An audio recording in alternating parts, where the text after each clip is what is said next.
संवाद यशस्विताशी असं या आजच्या कार्यक्रमाचं नाव आहे. सर्वप्रथम मी वर्धमान नागरी सहकारी पतसंस्थेच्या वतीने या ठिकाणी उपस्थित सर्व मान्यवरांचं आणि आज ऐकायला आलेल्या आणि संवादामध्ये सहभागी होण्यासाठी आलेल्या सगळ्यांचं मनपूर्वक हार्दिक स्वागत करतो. पतसंस्थेच्या वतीनं मी प्राध्यापक महेश अचिन तलवार. सगळ्यात महत्त्वाची गोष्ट सध्याच्या काळामध्ये आपण असं बघतो की प्रत्येकाला यशस्वी व्हायचं आहे. यश म्हणजे काय याचा शोध घ्यायला आपण सुरुवात जर केली तर आपल्या लक्षात येईल. बऱ्याच लोकांना असं वाटतं की भरपूर पैसा कमवणं. यशस्वीतेची नेमकी व्याख्या काय आहे? कितीही मेहनत केली. एका माणसाला प्रचंड मोठा दगड सापडला, त्यानं तो महाराजांना दाखवला, राजाला, की महाराज असा एक दगड फार मोठा सापडला आहे, त्याच्यातून खूप सुंदर मूर्ती घडू शकेल. महाराजांनी तो 5, 50, 100, 200 लोक पाठवले. तो दगड सगळा गाडीमध्ये भरून आणवला आणि एका मूर्तिकाराकडे दिला. मूर्तिकारानं 2 दिवस अथक प्रयत्न केले, पण तो दगड काही फुटेच ना. मग जो गावातला एक छोटासा मूर्तिकार कोणीतरी होता, चालता चालता तो म्हणाला, काय झालं? हा मूर्तिकार म्हणाला की 2 दिवस झाले मी या दगडाला फोडण्याचा प्रयत्न करतोय, जवळपास 200 घाव घातलेत म्हणजे मजबूत, दगड फुटायलाच तयार नाही. या माणसानं दगडाला हात लावून चारी बाजूने बघितलं. तो म्हणला, इकडे दे हातोला. त्यानं हातोडा घेतला आणि 2 घाव घातले आणि दगडाचे 2 तुकडे गेले. राजा परेशान, मंत्री परेशान, तो मोठा गाजलेला मूर्तिकार परेशान. तो म्हटला, अरे ही काय भानगड आहे? 2 दिवसामध्ये या माणसानं 200 घाव घातलेत आणि तू 2 घावामध्ये दगड फोडलास. तो मूर्तिकार म्हणाला, माझं असं काय कमी पडलं? तो म्हटला, फक्त 2 घाव कमी पडले. 200 घाव तू घातले होतेस म्हणे, 2 घावात मी यशस्वी झालो म्हणे. अजून जर 2 घाव तूच घातले असतेस तर दगड फुटला असता. तू प्रयत्न करायचे थांबवलेस, 2 घाव दूर होतास तू. तर ज्यानं प्रयत्न करायचे थांबवले तो माणूस यशस्वी कधीच होत नाही. यशस्वीतेसाठी काय पाहिजे असतं? सातत्यानं प्रयत्न पाहिजे असतात. शिक्षण चांगलं आवश्यकच आहे, पण त्याच्यासोबत अनुभव, त्याच्यासोबत काही लोकांची मदत, काही संस्थांची साथ, ती जर असेल तर माणूस यशस्वी झाल्याशिवाय राहत नाही. आणि आज आपण अशाच एका यशस्वी माणसासोबत संवाद साधणार आहोत. आपण जोरदार टाळ्याने स्वागत करूयात अशोक मोरे यांचं. आपल्यातच बसलेले आहेत, मी येण्याच्याही आधी येऊन बसलेले आहेत अशोक मोरे. एक अत्यंत उमदा तरुण आहे. अशोकजी नमस्कार, बसा. बघा, मी मगाशी सांगत होतो की यशस्वी माणसं काय करतात, यशस्वी माणसं वेगळं काय करतात. यशस्वी माणसं वेगळं काहीच करत नाहीत, तर ते जे करतात ते वेगळेपणानं करतात. आता हे कसं, हेच आपल्याला अशोकजींकडनं शिकायचं आहे. अशोक हे नाव आपण बऱ्याचदा ऐकलेलं आहे. अशोक नावाचं एक झाड पण असतं, माहिती ना. हे सरळ उंच वाढतं, याची सावली कोणाला मिळत नाही, याच्यावर पक्षी घरटे करत नाहीत, याच्यावर खारुताई चढत नाही. पतंग उडवणाऱ्या पोरांना हे झाड सतत आडकाठी येत असतं, म्हणजे दुसऱ्या कोणाला वर जाऊच द्यायचं नाही. असं असतं, बरोबर आहे? असं काही नाही. पण हा अशोक जो आपल्याकडे आहे तो त्याला अपवाद आहे, बरोबर आहे? हे अशोकाचं झाड म्हणून नव्हे, तर आपल्याकडे सम्राट अशोकसुद्धा होऊन गेलेला आहे, ज्यानं हजारो लाखो करोडो लोकांना आपल्या कवेत घेतलेलं होतं आणि त्यांच्यावरती सुद्धा छत्रछाया धरली होती. तर हजारो लाखो करोडो ही संख्या तर कदाचित जास्त असेल, पण आपल्या परीनं आपण 2-4 लोकांचं जरी भलं करू शकलो तरी आपल्यासाठी ती महत्त्वाची गोष्ट असते.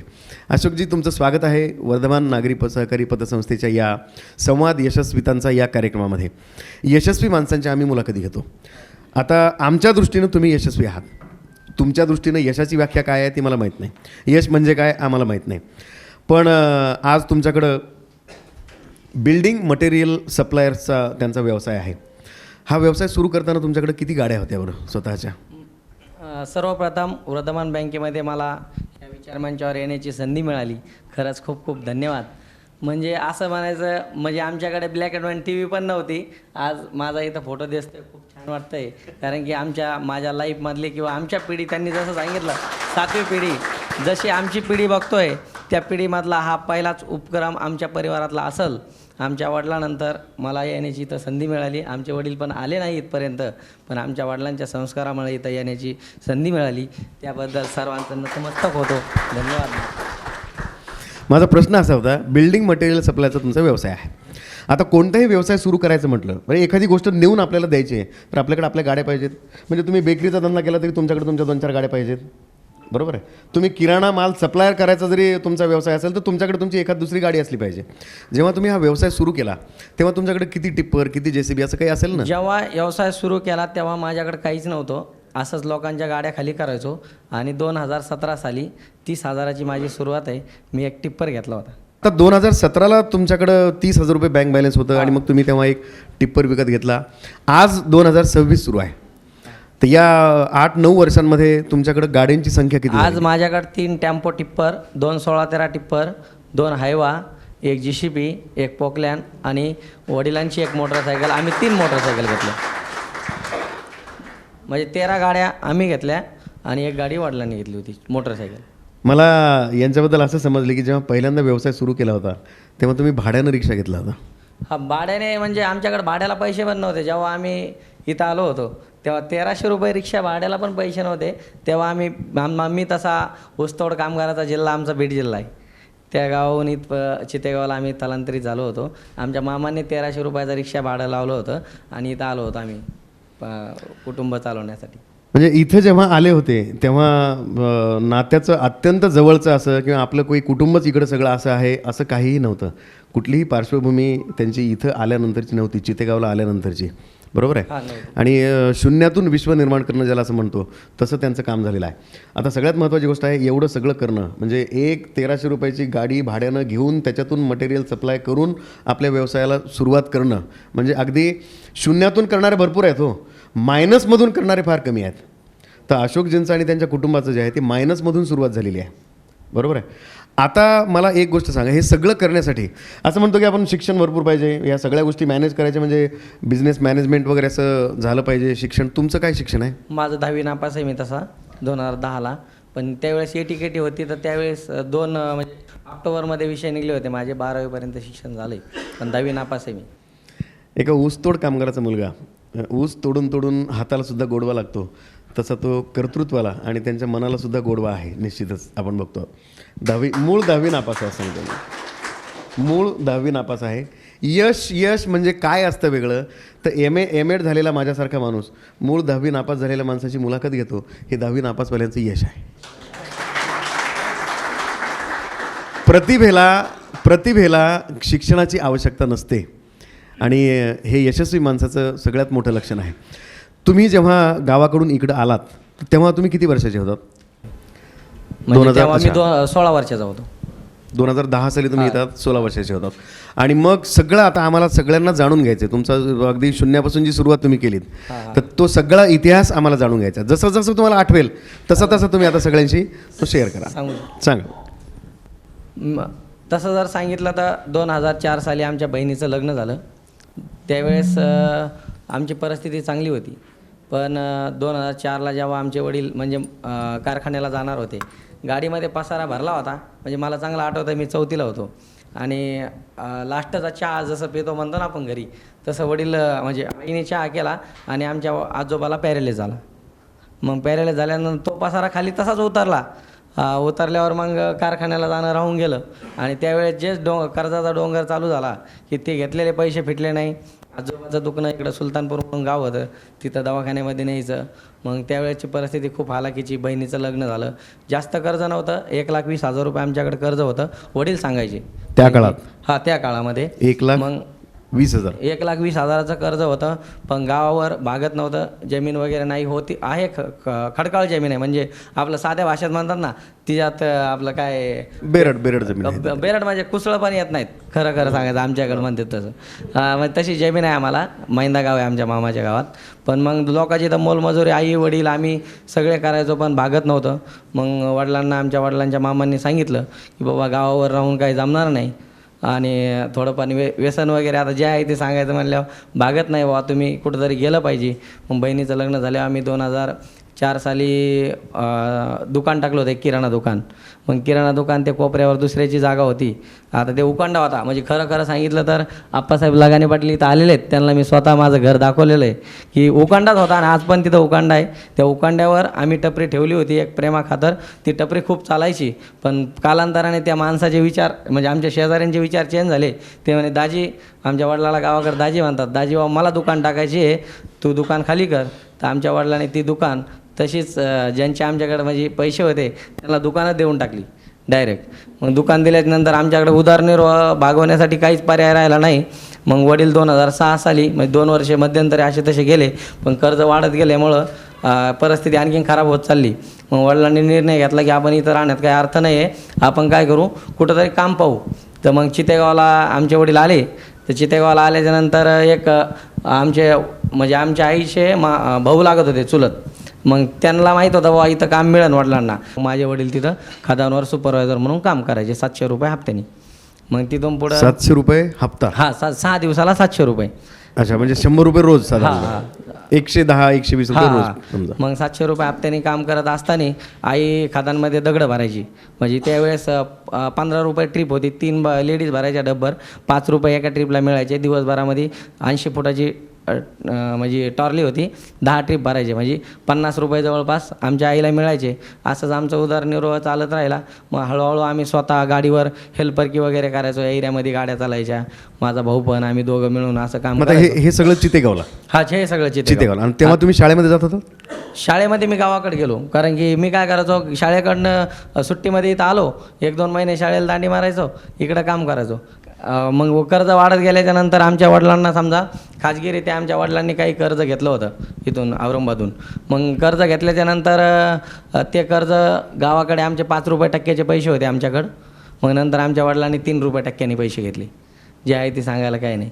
मग 2013ला बंधूचं लग्न झाल्याच्यानंतर वडील बोलले, बा आपण खादान एरियामध्ये इतके दिवस राहणं योग्य नाही, परिवार घेऊन आपण काहीतरी नवीन केलं पाहिजे. म्हणजे आता गावामध्ये प्लॉट घेणं गरजेचं आहे, काहीतरी करावं लागेल. म्हणून वर्धमान बँकेचं आम्ही 2013 साली 2 लाखाचं कर्ज घेतलं होतं. आणि चितेगावमध्ये शिटू 32 नावाचा प्लॉट हा आमच्या वडिलांनी त्यावेळी घेतला. आणि मग वर्धमान बँकेतून पतसंस्थेतून कर्ज घेण्याच्यासाठी तुम्हाला कोणी सुचवलं होतं? वर्धमान बँकेमध्ये कर्ज घेण्यासाठी जेव्हा मी आमच्या म्हणजे मी चितेगावला नजन म्हणून, काळू नजन म्हणून त्यांच्याकडे कामाला होतो, त्यांचा व्यवहार करण्यासाठी चितेगावच्या शाखेमध्ये येत होतो. तर त्यांचा माझ्यावर अत्यंत विश्वास होता. तर यायचं तर मग माझं किरण सरनी माझं एक अकाउंट, किरण सर त्यावेळेस मॅनेजर नव्हते, ऑफिसमध्ये काम करायचे. आणि मग त्यांनी बोलले की बा तुम्ही एक तुमचं अकाउंट खोलून घ्या. तेव्हा 200 रुपयाची सुरुवात होती. मग वडिलाचं आणि माझं अकाउंट खोललं. आणि मग वडील बोलले आता कर्ज घ्यायचं तर कसं, 4 लाखाचं कर्ज घेतलं. मग त्याच्यावर घर बांधलं मी. नंतर त्याच्या बाजूला आणखीन वर्धमानकडून ते नील झाल्यानंतर आणखीन वर्धमानकडून कर्ज घेतलं. किरण सर होते, त्याच्या बाजूला एक प्लॉट घेतला. असे 2 प्लॉट तिथं झाले. हे जे दिसतंय हे घर, हे कोणत्या साली बांधलंय? हे 2013 साली हे अलीकडं खालचं बांधलं आहे. आणि हे 2018 साली कोरोनामध्ये बांधलेलं आहे. हे 2 मजली मी राहतो आणि हे भाऊ राहतो माझा. बरं, आणि आधीचं घर एकदा दाखव त्यांचं. हे घर आमच्या वडिलांनी बांधलेलं आहे. म्हणजे आम्हाला कळत नाही तेव्हाचं. हे 13 बाय 7ची खोली ही एवढीच खोली होती त्याच्या. म्हणजे 2013च्या आधी हे घर होतं? हा, 2013च्या आधी हे घर होतं. मग आता याच जागेवर नवीन घर बांधले तुम्ही? नाही, हे ताडसुन्याचं घर आहे आमचं. अच्छा, गावाकडचं. हा, गावाकडं. आणि मग तुम्ही बँकेतून जे कर्ज काढलं ते हे घर बांधण्यासाठीच कर्ज हा, काढलं? हे घर बांधण्यासाठी. म्हणजे बँकेचा 1ही रुपया आम्ही असा वेस्टेज खर्च केला नाही, पण योग्यरीत्याने वापर केला त्याचा प्लॉट त्याची घेण्यासाठी. परतफेड कशी केली तुम्ही मग? आम्ही बरोबर मी EMI बरोबर भरला. एक ना 1 रुपया भरला. 1 रुपया कधी थांबवला म्हणजे काम करूनच? हा, काम करून. जिद्द ही यशाची गुरुकिल्ली आहे असं आपण म्हणतो. म्हणजे काही लोकांनी सांगावं की नातेवाईकांकडे हात पसरू नका, त्याऐवजी बँकेकडे जा. नातेवाईक आज पैसे देतील आणि उद्या ते बोलल्याशिवाय राहणार नाहीत, उपकार काढल्याशिवाय राहणार नाहीत. आणि हे खरोखर असं होतं. म्हणून काय म्हणतात माहिती आहे का, की परमेश्वर जेव्हा माणसांना नाती देतो तेव्हा उशाप म्हणून काही मित्र देत असतो. म्हणजे नाते काय आहेत? हा शाप आहेत. तर तो शाप लागू नये याच्यासाठी मित्र किंवा काही संस्था दिलेल्या असतात.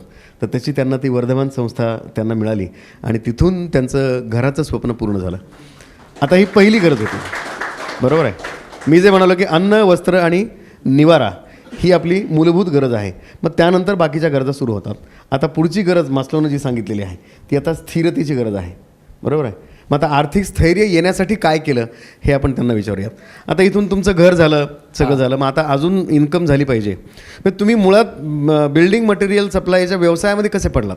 मी GCP ऑपरेटर होतो. 2011 साली मी GCPचा ड्रायव्हर झालो. एकाच मालकाकडे मी 7 वर्ष लगातार काम केलं, एकही सुट्टी न मारता. 2015ला माझं लग्न झालं. फक्त लग्नाची एकच सुट्टी माझी. ज्या दिवशी आपल्यात म्हणतात ना सत्यनारायण करतो, त्या दिवशी ब्राह्मण दुपारी 1 वाजता येणार होता, म्हणून दुपारपर्यंत कामाला गेलो आणि दुपारून काम केलं आणि 7 वाजेला काम केलं. हां, आणि नंतर मग दुपारून मी नंतर 6 वाजता सुट्टी झाल्याच्या नंतर घरी गेलो. त्यानंतर माझी कधीही 7 वर्षात सुट्टी नाही. जेव्हा कधी मी सुट्टी मारायचं, फक्त आमची जत्रा राहायची गावाकडे ताडसोन्याची मार्चमध्ये भैरवनाथाची, तेव्हाच आम्ही एक सुट्टी मारायचो सहकुटुंब सहपरिवार. नाही तर कधीही सुट्टी नाही मारली. 18-20 तास मी काम करायचो. मग आम्ही आणखीन एक खामगावून गाडी घेतली जुनीच. मग नंतर गॅरेंटरची गरज लागली नाही की मग नंतर आयडिया सुचवली आम्हाला बँकेच्या माणसाने की तुम्ही आता कोणी जर तुमच्याकडे आलं तर तुम्ही सांगायचं की बाबा आम्ही दोघं भाऊ वेगवेगळे. मग मी त्याला गॅरेंटेड होतं, मग मी भावाला गॅरेंटेड, भाऊ मला गॅरेंटेड. असं करत करत मग आम्ही एक गाडी घेतली. मग एक गाडीच्या 2 गाड्या झाल्या. 2 गाड्याच्या मग नंतर आम्हाला आणखीन आमचं म्हणजे काम वाढत गेलं. काम वाढल्यानंतर 2019 नाही म्हणजे ही मला सगळ्यात महत्त्वाची गोष्ट ही वाटते की भावानं भावाची एकमेकांची गॅरंटी घेणं, कुठलीच गॅरंटी नसण्याच्या या काळामध्ये एक भाऊ दुसऱ्या भावाची गॅरंटी घेतो, ही किती मोठी गोष्ट आहे त्यातल्या. आता कोरोना काळामध्ये तुम्ही या सगळ्या बँकांचे हप्ते वगैरे हे सगळे कसे मॅनेज केले? कोरोना काळामध्ये काय झालं, बँकांचे हप्ते थकवले तर सिव्हिल खराब होत होतं. मग आमच्या वडिलाकडे आयडिया होती. आमचे वडील व्याजाने पैसे आणायचे. हा ना, बँकेचे हप्ते देण्यासाठी व्याजानं पैसे आणायचे. व्याज. मग तिथं सिव्हिलची गरज नाही ना हो. तिथं फक्त विश्वास लागत होता. कारण की माझ्या वडिलाकडे आजही माझे वडील हयात नाहीत, पण आमच्या वडिलांनी असा आम्हाला एक विश्वास ठेवला आहे औरंगाबाद संभाजीनगरमध्ये. आता जर गेलो तर 1 घंट्यामध्ये 1 कोटी रुपये आणेल मी. क्या बात आहे. हा असतो आत्मविश्वास. तर कोरोना काळामध्ये एका गाडीचा 45,300 आणि एका गाडीचा 49,100 आणि ह्या जे छोट्या गाड्या होत्या एकीचा 14,000 आणि एकीचा 11, म्हणजे जवळपास 2-2.5 लाख रुपये लागायचे आम्हाला. तर वडिलांनी काय केलं, पैसे आणून ठेवलेत घरामध्ये. एक वाक्य आत्ता बोलता बोलता त्यांनी फार सुंदर सांगितलं की ती रक्कम आमच्या मनात फार मोठी नव्हती, पण ती प्रत्यक्ष द्यायची म्हणल्यानंतर ती मोठी होती, पण ती मनानं फार मोठी नव्हती. 1 कोटी रुपयेसुद्धा आपण द्यायला तयार आहोत. पण वडिलांनी जो विश्वास दिला होता, तर सचोटी दिली होती आणि कामाप्रती लगन दिली होती, मेहनत करण्याची तयारी दिली होती आणि जिद्द दिलेली होती. त्याच्या बळावरती हे सगळं झालं. गरुडाचं पिलू लहानपणी उडायला फार घाबरायचं असं म्हणतात. ते घाबरतं, ते उडूच शकत नाही, पंख उघडतच नाही ते. मग गरुड काय करतं माहिती आहे का, मादी असेल त्याची किंवा त्याचे वडील असतील, ते बोलत बोलत त्याला डोंगराच्या उंच काठावर घेऊन जातात आणि काठावर गेल्यानंतर ते काठावर पिलू उभं राहतं, ते मागे जातात आणि त्याला धक्का मारतात. ते खाईमध्ये जेव्हा पडू लागतं तेव्हा घाबरून पंख उघडतं ते आणि उडायला शिकतं. एक गालात चापट मारली, त्याचा राग घेऊन एखाद्यानं परत त्याचा बदला म्हणून मारलं असतं, पण मी परत आता काम करणार नाही, तर माझं टिप्पर जे घेऊन दाखवतो, हा विश्वास ज्याचा ठाई आहे. आमचे वैभव देशमुख नावाचे एक मित्र फार सुंदर सांगतात की तू लोटले कड्याहून आणि पंख खोलले मी, वाटा तुझाच आहे माझ्या यशात मोठा. तर आपल्या यशात वाटा मोठा कोणाचा आहे? हे अशोकजी त्यांच्या यशाचा वाटा कोणाला देतात? यश इथपर्यंत का पोहोचू शकलो, जर त्या दिवशी ती एक गालात चापट मारली नसती तर तुम्ही अजूनही तिथंच काम केलं असतं. हे जे काही सांगतात ना, ते किती तळमळ आहे त्यांच्या सांगण्यामध्ये, तुमच्या लक्षात येतं ना. बरं, मग फक्त घटनाक्रमच नाही, तर त्यावेळेला कोणत्या माणसांनी मदत केली, कोण माझ्यासोबत आलं, कोण माझा गॅरंटर होतं, कशा पद्धतीनं वडिलांनी ते सगळं कर्ज फेडण्यासाठीचा आत्मविश्वास यांच्यामध्ये दिला की कर्ज आपण असंच फेडून टाकू. बँकेचं कर्ज फेडण्यासाठी बाहेरून व्याजानं पैसे कोणी आणण्याचं उदाहरण आहे का? हे उदाहरण आपण या ठिकाणी बघितलं आहे. आता त्यानंतरचा प्रवास आहे, तुमच्या सगळ्या गाड्या वगैरे आता एक एक घ्यायला सुरू झाली. 2019 नंतर आपण कोरोना काळापर्यंत, कोरोनाच्या नंतरचा काळ काय आहे?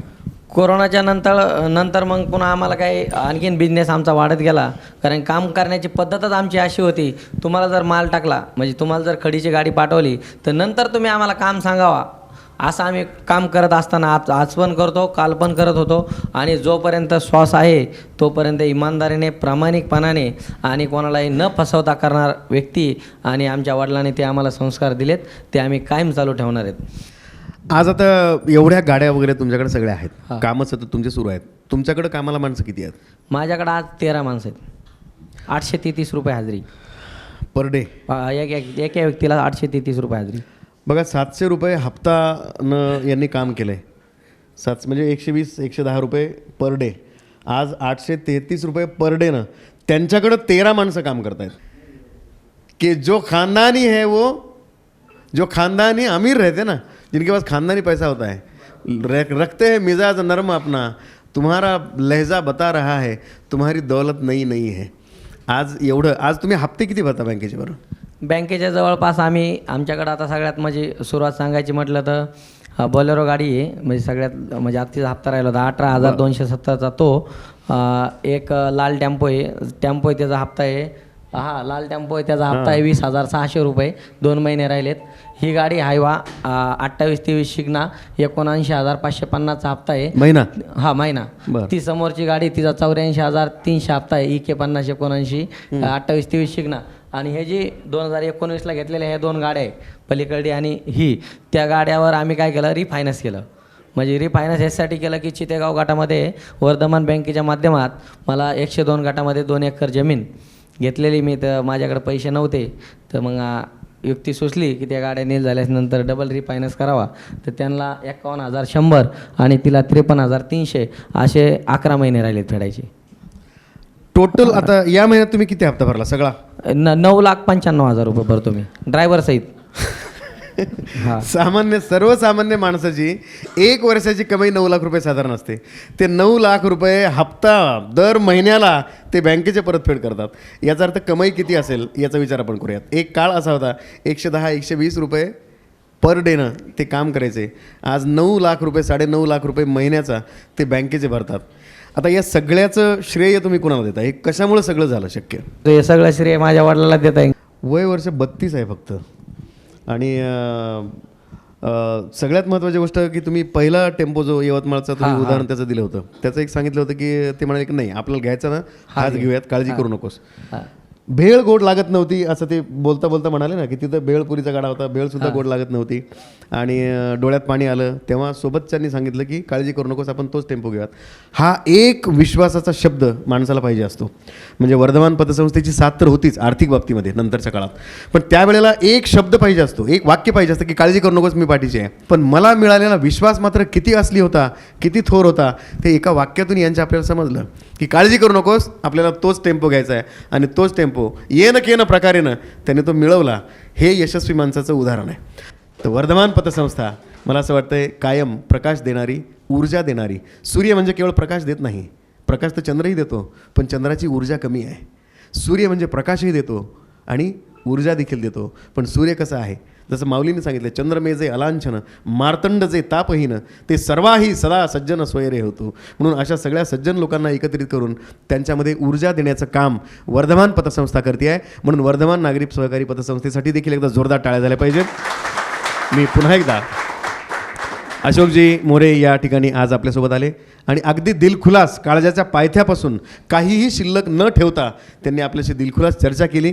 त्याबद्दल मी पतसंस्थेच्या वतीनं अशोकजींचा मनपूर्वक आभार व्यक्त करतो. आपण सगळेजण एवढ्या संख्येने या ठिकाणी उपस्थित राहिलात त्याबद्दल मी तुम्हा सर्वांचे वर्धमानच्या वतीनं मनपूर्वक हार्दिक आभार व्यक्त करतो.